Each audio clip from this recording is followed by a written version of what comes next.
Hey, everybody, welcome back to the podcast.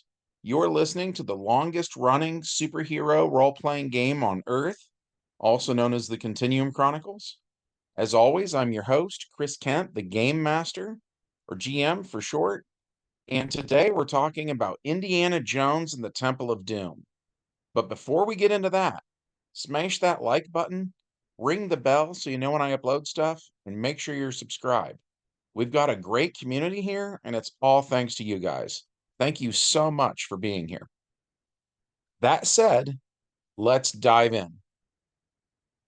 The prologue to today's story takes place in 1935.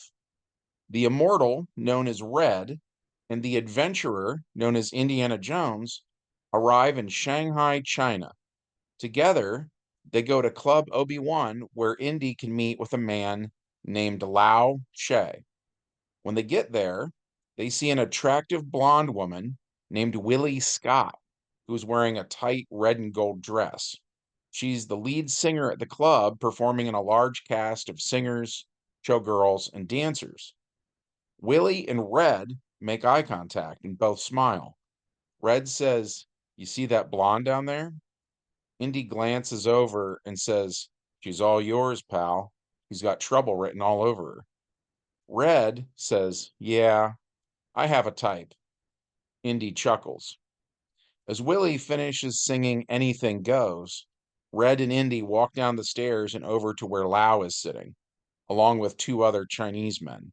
Standing behind them are two guards who search Red and Indy for guns when they reach the table. Indy greets Lao in Mandarin, and Lao says he didn't know Indy spoke his language. Indy says, "Only on special occasions." Red smiles at Willie as she fixes her makeup. Lau asks if Dr. Jones found Nurahachi's ashes, to which Indy responds, "You know I did. A couple of your boys tried to steal them last night." Lau's son Shen is missing two fingers, and his hand is bandaged. Lau says Indy insulted his son. Indy says, "No, you've insulted us." Indy adds that he spared Shen's life, and the other man at the table stands up, ready to fight. Winnie comes over, smiling at Red, and asks Lau to introduce her to his guests. So Lau reluctantly introduces them. Lau then says Indy is going to hand over the ashes now, and one of the men pulls a gun on Indy. So Indy takes Willie hostage. Red says, "Your skills as a wingman could use some work, buddy." Indy ignores Red and tells Lau to give him what he is owed. So Lau slides a bag of coins over to Indy. But Indy says, "The diamond, Lau. The deal was for the diamond."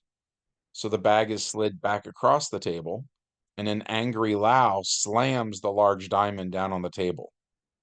Indy takes it, and Lau demands that Indy give him Nurhachi. So Indy gives him a small urn.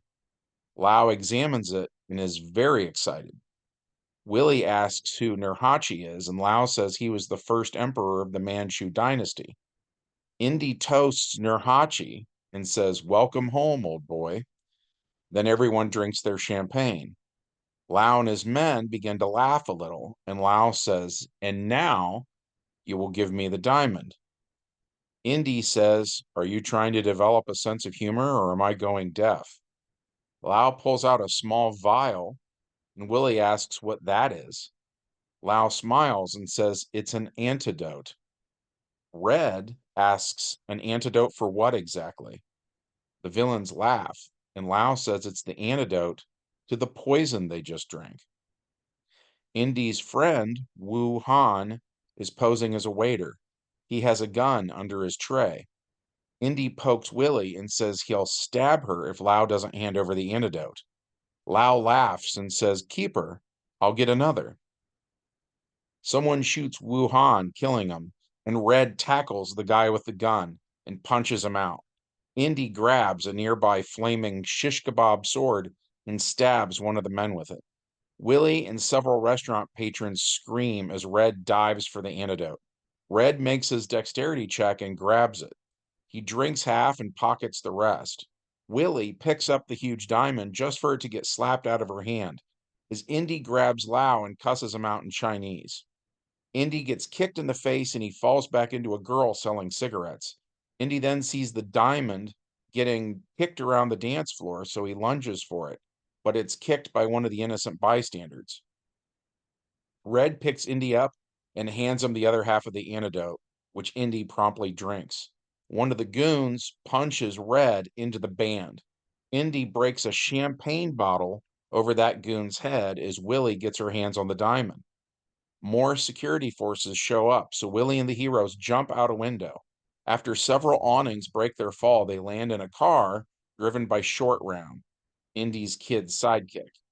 Indy grabs the diamond from out of Willie's dress, and a car chase follows, and soon all four heroes arrive at an airport with Lau and Cao Kahn right behind them. Indy, Red, Short Round, and Willie board the cargo plane, with Indy saying that Lau made a good try. He shuts the door, and Lao She is written across the door. Lau says goodbye to Indy and tells his pilot to kill all of them. The plane flies off. It turns out the plane was owned by Lau, and the captain abandons the plane, leaving the passengers to die. But like we mentioned in the last video, Red knows how to fly a plane. So he makes a roll versus his vehicle skill and manages to bring the plane down without killing anyone on board, which makes Willie a little happier despite the fact she no longer has that diamond. When the heroes walk to the nearest village, they learn several things. One is that they're in India. Another is that this village has no children because of a cult that took them. And the third is that this cult also took a sacred stone from the village as well. The villagers then lend the heroes elephants so they can reach the palace where this cult is supposedly located. Initially, the palace seems normal enough. The Maharaja's prime minister, Chatar Lal, acts insulted by Indy's question about the village's claims. In retaliation, he brings up Indy's shadier elements as an archaeologist. In particular, the Sultan of Madagascar's threat of castration should Indy ever return. Later that night, while Red is in Willie's room, he finds a secret door, so the heroes investigate. Beneath the palace is a vast underground chamber where the village rock and two more are held by the cult members. Indy, Red, Short Round, and Willie watch as the cult's high priest, Mola Ram, prepares to sacrifice a human to the goddess Kali. Red isn't about to let that happen, and Indy tries to stop him, saying there are too many villains here and they need to think this through. But Red tackles Mola, then he literally rips his arms off and beats him to death with them. More villains attack and the heroes fight back. They force them into a bottleneck situation where they only have to fight one at a time. And in the end, all of these villains are killed. More villains come running, so the heroes jump into a mine cart to try to get away from them. The villains also jump into a mine cart and a chase scene commences. Red jumps from one mine cart to the other, grabbing the villains' guns, throwing the villains out of the cart where they fall into the lava below. When the two carts get close again, Red jumps back into Indy's cart. They zig and zag, and the tracks eventually come to a stopping point. Short Round pulls on the brake, but it breaks. So Red gets out and drags his feet, bringing the cart to a stop. Just then, a huge amount of water comes flooding their way, and they're forced to run towards sunlight. They come out onto a ledge, and the water shoots out of the tunnel, eroding the earth around the tunnel's opening. Short Round clings to Indy's back, and Willie clings to Red's back. And with that, Indy and Red climb up the cliff face, getting to the high ground. The remaining villains get to where the heroes are, and Red tosses Indy one of the guns that he took from the minecart. Indy shoots while Red punches bad guys off the cliff and into the water far below. And after a while, the heroes run out of bad guys to kill. From there, they locate the missing children and begin the long march back to the village. Which brings us to the epilogue of this game session. As the villagers go about their day, a few of them spot something in the distance. It's the children. So they run to greet them, and the children run towards their parents and loved ones. The heroes arrive in the village with all the missing children, and the villagers rejoice. Indy gives them back their sacred stone, and Red gets the girl. It's a happy ending for all involved. And that was it for that game. This adventure, in my humble opinion, does a good job of illustrating the difference between a movie and a role playing game and how the plot does or does not work in each medium.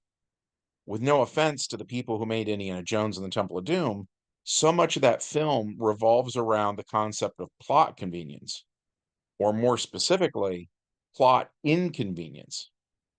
From the get go, when we were in Club Obi-Wan and people were trying to get their hands on either the antidote or the diamond, we noticed that our characters tended to succeed, while their movie counterparts would fumble and screw things up because that needed to happen to advance the plot, which at first might make it seem like I'm saying the RPG is better, but actually I'm not. The movie had more dramatic tension. The stakes were higher from the beginning. So to be honest, I actually prefer the movie. Also, this game had one game master and two players. My friend Chris played Indiana Jones while I played Red. And at first glance, that might not seem like a problem, but we just doubled the amount of heroic effort in this tale. In moments like the bit with the mine carts, a second adventurer makes all the difference. So between that and the aforementioned plot inconvenience, this one didn't really go as we had hoped. Which isn't to say we hated it, we didn't. We were just hoping for more.